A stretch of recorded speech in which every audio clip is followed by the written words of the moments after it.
ओम श्री परमात्मने नमः।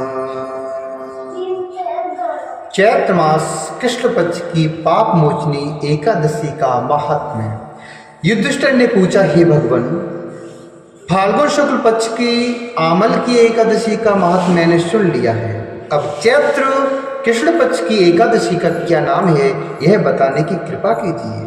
तब भगवान श्री कृष्ण बोले, हे राजेंद्र सुनो, मैं इस विषय में एक पाप नाशक उपाख्यान तुम्हें सुनाऊंगा, जिसे चक्रवर्ती नरेश मानधाता के पूछने पर महर्षि लोमस ने कहा था। मानधाता बोले, हे भगवान, मैं लोगों के हित की इच्छा से यह सुनना चाहता हूँ कि चैत्र मास के कृष्ण पक्ष में किस नाम की एकादशी होती है और उसकी क्या विधि है तथा उससे किस फल की प्राप्ति होती है। कृपया ये सारा वृत्तांत मुझे बताइए। तब लोमस जी ने कहा, हे नृपश्रेष्ठ सुनो, पूर्व काल की बात है। अप्सराओं से सेवित चैत्ररथ नामक वन में, जहाँ गंधर्वों की कन्याएं अपने किंकरों के साथ बाजे बजाते हुए विहार करती हैं, मंजू घोषा नामक अप्सरा मुनिवर मेधावी को मोहित करने के लिए गई।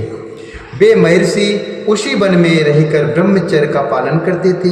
मंजू घोषा मुनि के भय से आश्रम से एक कोस दूर ही ठहर गई, अर्थात रुक गई, और सुंदर ढंग से बीड़ा बजाती हुई मधुर गीत गाने लगी।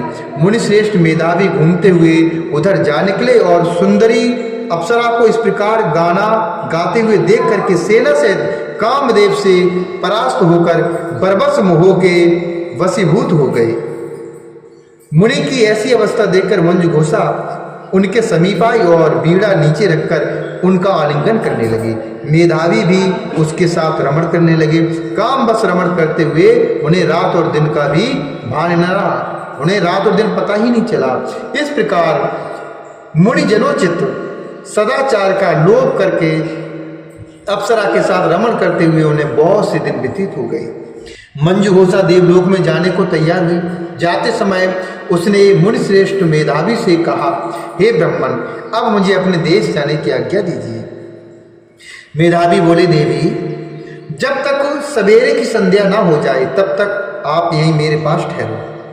अप्सरा ने कहा, हे विप्रवर, अब तक न जाने कितनी संध्या चली गई, अब तक न जाने कितनी संध्याएं चली गई, मुझ पर कृपा करके बीते हुए समय का विचार तो कीजिए। मुझ पर कृपया करके बीते हुए जो समय बीत गया उस पर तो विचार कीजिए। लोमस जी कहती, हे राजन, अप्सरा की बात को सुनकर मेधावी के नेत्र आश्चर्य से चकित उठे। उस समय उन्होंने बीते हुए समय का हिसाब लगाया तो मालूम हुआ कि उसके साथ रहते हुए उनको 57 वर्ष व्यतीत हो गए। उसे अपनी तपस्या का विनाश करने वाले जानकर मुनि को उस पर बड़ा क्रोध आया। उन्होंने साथ देते हुए कहा, पापिनी, तू पिशाची हो जा। मुनि के साप से दग्ध होकर वह विनय से नतमस्तक होकर बोली। मुनि के साप से दग्ध होकर वह विनय से नतमस्तक होकर बोली, हे विप्रवर, मेरे साप का उद्धार कीजिए।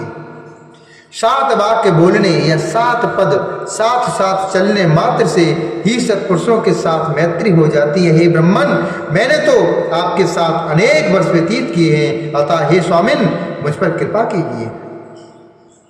मुनि बोले, हे भद्रे, मेरी बात सुनो, यह साप से उद्धार करने वाली है।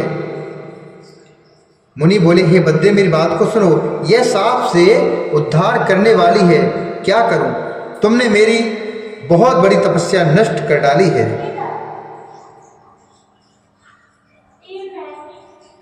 चैत्र कृष्ण पक्ष में जो शुभ एकादशी आती है उसका नाम है पाप मोचनी। वह सब पापों को क्षय करने वाली है।